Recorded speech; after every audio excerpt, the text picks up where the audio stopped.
Howdy folks, just a quick video for you today. I wanted to bring up arpeggios you can play once you're tired of the regular 4-octave major minor arpeggios.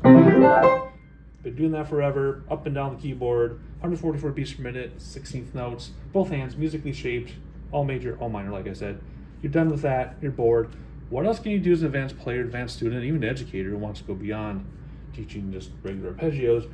There's so much you can do that I can't get to all of it in this video. We're going to talk about a bunch of things and then you can take it beyond that. However, I have to have a sidebar about fingering. I don't want to have about fingering, but because of the weird shapes of these arpeggios I'm going to show you for advancing students, the fingerings have to change. Alrighty, so sidebar on fingering. Let's give me an entire video. I'm going to make it quick. Formally educated teachers formally educated in pedagogy already know this. Teachers who have not been formally educated in pedagogy usually lose their minds in comment sections when I say this.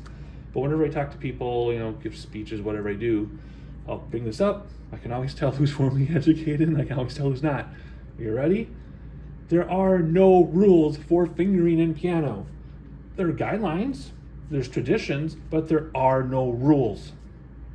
Let me explain before you go in the comments section and freak out, because I got a lot of people freaking out in my little quick tip videos when I bring up fingering. The only two rules for fingering are portray what the composer intended, because of course changing fingerings can change the sound sometimes. Also, do not injure yourself. You might have fingerings that work at a slow tempo, but once you speed it up, you might injure yourself. So the only two rules for fingering: get the music across as the composer wanted, don't injure yourself. Other than that, there are just guidelines. In fact, if you look up, pedagogy in the past 20-25 years, the traditional fingerings for scales, modern pedagogues have completely different fingerings that fit much better and have less tension, and students are getting less hurt. But you have to have a teacher educated in that, or it don't even exist. So we're going to bring that up with fingerings for these arpeggios because we have to. So for example, most teachers will teach 1, 2, 3, 1, 2, 3 for a C major white key arpeggio like this. But what's a better fingering? 2, 4, 1, 2, 4, 1. You see what I did there?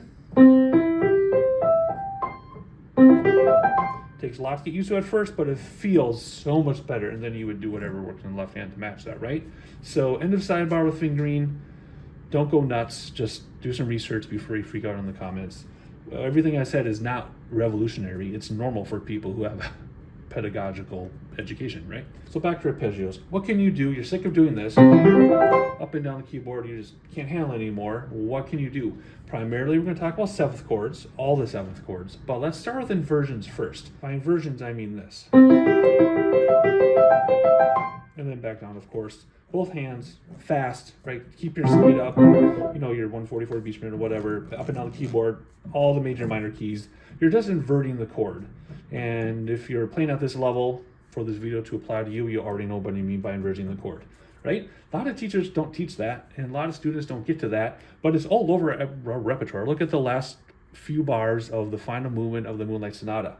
You have inverted C sharp minor arpeggios up and down. That's all that is.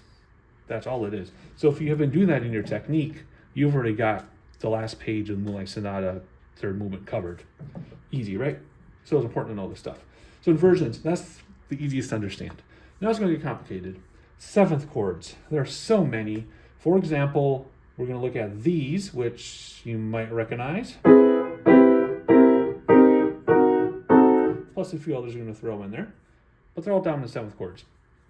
I learned these with 1, 2, 3, 4, 1, 2, 3, 4 fingering, because back in the day when I studied this stuff with teachers who definitely knew what they were doing, and they were well known in piano teaching world, that's what we did. 1, 2, 3, 4, 1, 2, 3, 1, 2, 3, 4. It hurt like heck though. And if I were to do it now, I couldn't even do it now.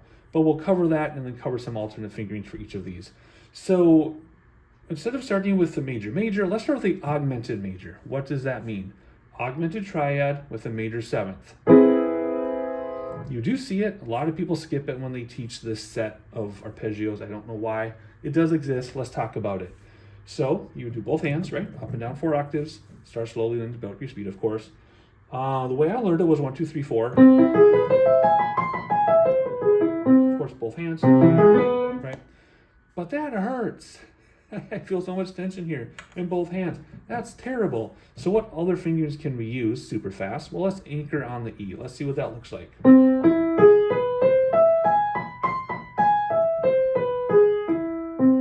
That works. What if we anchor on the B? That's terrible too. Again, going back to the sidebar about fingering, fingering is a very important thing.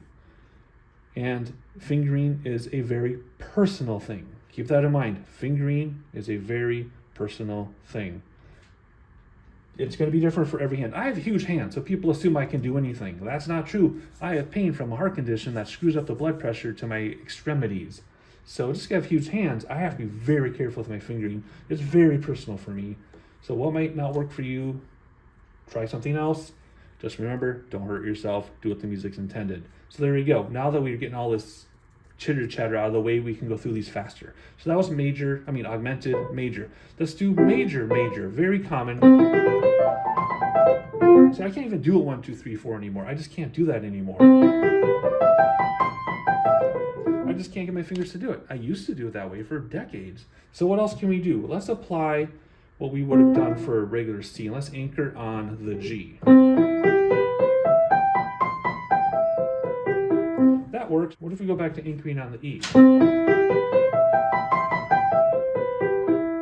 That feels great. Of course, we'd have to do something left hand to match, whatever. I'm just getting you started. If you're watching this video, you're advanced enough, you can take this and run with it. I'm not giving you a rote play-by-play. You'd be beyond that if you're watching this video. So that's a major, major. We also have major, minor, right? Major with a dominant 7. That one feels okay as the fingers get closer together. We could anchor on the G. So whatever works for you. The next one you would think would be minor, minor, but there is a minor major with a minor triad, major 7. This one isn't taught very often, but it does exist. Oh, that one's terrible with my ring finger. Of course, if I were leading more with my wrist, which very eagle-eyed teachers would be yelling at the screen, lead more with my wrist. I'm trying not to hit my camera. That's why I'm not leading with my wrist. But even then, it does not work for me with this fingering anymore, even though this is what I taught and this is what I was taught and what I played for decades. Let's go back to this one where we anchor on the G.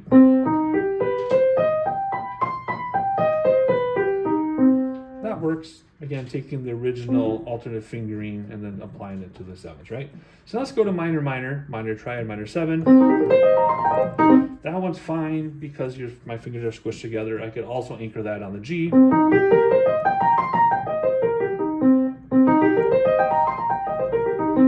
Muscle memory comes in and it's easier the way that normally wouldn't work for me. What is next? Well, we have half diminished, minor 7. This one we have no choice because we only have one white key. We have to anchor on the C. Just lead with that forearm, lead with that wrist.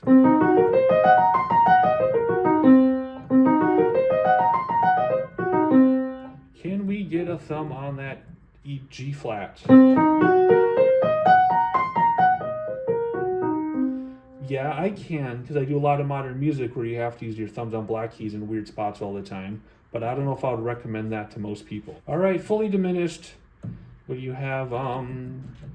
Diminished chord. Diminished 7th, my goodness. Again, 2 anchors. Let's try C. Let's try A. I smashed my camera. Camera weren't in the way, I could probably do it, but with my camera in the way, I can't lead. I guess I go down an octave, but then it might be out of the screen. So anyway, you get the idea. One we did not talk about, diminished major. That's a weird one. That is a bad pedagogical idea. Let's try it like this.